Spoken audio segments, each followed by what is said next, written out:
Hey guys, thanks for tuning in to Mitsumo's Garage. If you like this content, like, share, subscribe. I've looked back at my feedback and like 80% of you that actually watch the videos don't subscribe to it. So if you like this stuff, if you want to see more, let me know in the comments. Throw a like on the video. Let me know that I'm not just rambling at absolutely no one.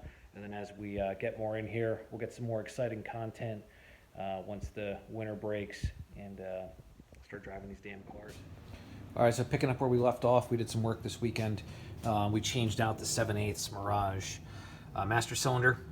Shout out to the YouTuber that came out and let me know what the actual diameter was. And when you take this thing off, I mean, you can visibly see that the cylinder is larger on this one than it was the old one. We also put some new crush washers on the side, so there's not going to be any leaks.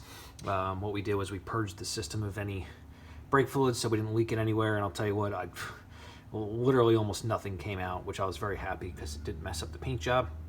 So now we're going to bleed the brakes, and I'm going to give you a quick overview in case none of you guys have done that on your own. We also changed out the brake bias valve, so that's a non-ABS four-wheel disc one, so I'm assuming it sends 25% to all the wheels. I don't know what it was before, but since there's drum in the rear, don't quote me on this, but I believe drum takes significantly less pressure than disc, so it sends less pressure to the rear. So when you upgrade the rears to disc, you're just not getting a lot of pressure. So now I'm getting all the pressure I need. The brake setup on here is we got stainless braided lines in the front. I believe they're only half stainless braided in the rear because I just couldn't piece together enough of them. We're rubbing a little bit, but that's because the steering wheel is off center, but we're going to fix that as well. These are actually, well, you can call them second generation GSX brakes, but these are actually from a Mitsubishi Diamante, which is the larger sedan style. They also came with the exact same brakes from a 2G all-wheel drive. So I found one in the yard. I used those. That works. The front, these are 4x100 hubs from the Mirage, and these are Brembo calipers, but these are actually from a 2001 through 2003 Mini Cooper S. Look up on the line, guys. Don't quote me on those years. I believe that is the exact number or make and model, but I know that they have the same hub diameter and everything else, and they work. Now, onto the rears.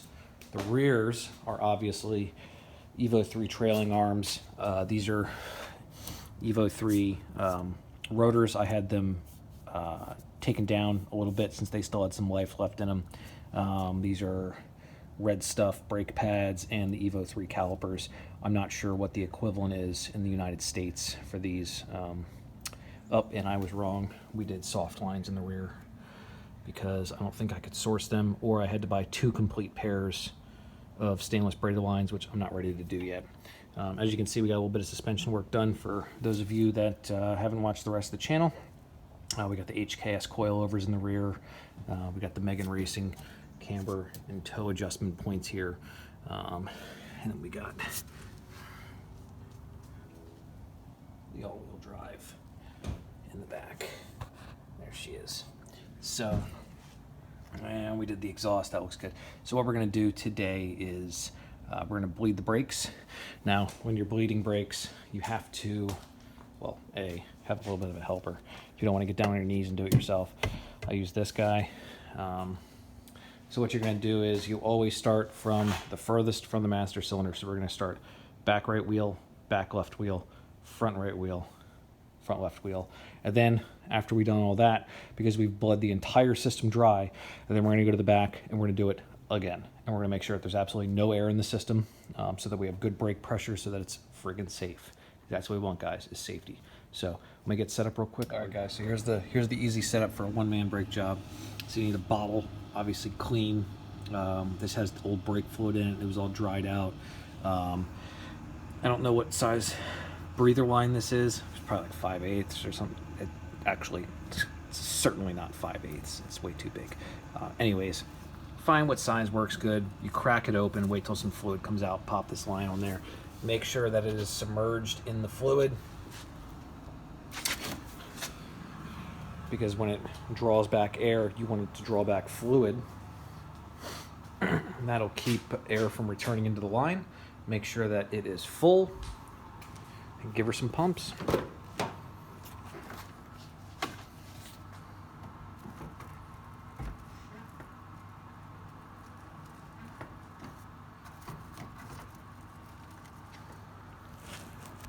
Let's see this live action.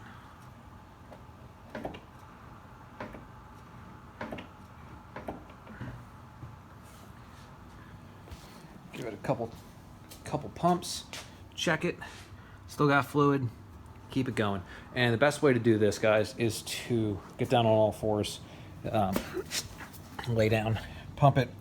Oh, see, my damn line came out of the fluid, so it's not getting pressure back, so I gotta go fix that. But if you use a tool to pump the brakes and visibly look at it, you can actually see when the bubbles stop, and that is when you have full fluid in the line, so then you can start the other one.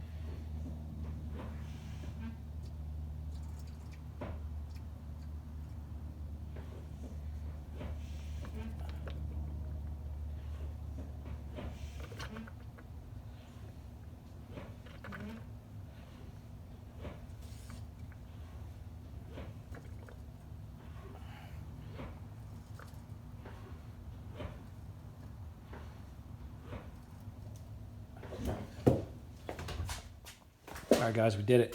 So we got the 3000 GT master cylinder on there. We got the 50/50 disc non-ABS brake bias valve put on there. We bled the system. We also bled the clutch. Braking, the pedal pressure is phenomenal. I mean, not to mention the old Mirage one was 7/8, much smaller than the 3000 GT master cylinder, and it was 24 years old, you know, so I don't know if that thing had ever been changed. So I mean, it's good to go now. And the brake booster just got changed about 2 years ago. 2 years ago, I say, but it's 1,500 miles ago, so genuinely not that. Actually, Christ, I'm dating myself. It's probably 4 years now, but genuinely about 1,500 miles. We whipped out the old bench grinder, put a copper wire wheel on there because that's what Jaffro did. And got the exhaust valves in there. The exhaust valves don't look bad. These are the new. These are one out of an engine that warped the head and it rusted. I had to rebuild it with rust in it, and it's actually the 91's engine now. Those look good. However, the intake valves, they're just pitted and chewed up.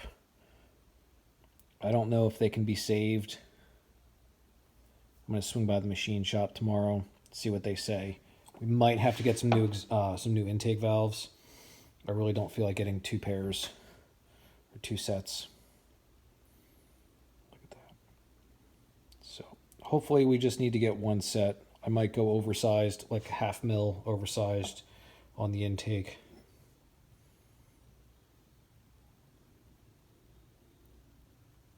Yeah, it's just chewed up. But they might be able to work some magic with some lapping compound. We'll see. The bottom's cleaned up. They also soaked in this chem dip for an extended period of time because I thought that was going to remove all the carbon, and it came out, and it really didn't, surprisingly. That's why we got the wire wheel. So we're making moves. We're doing things. And hopefully we'll get this guy running, so stay tuned for the next one.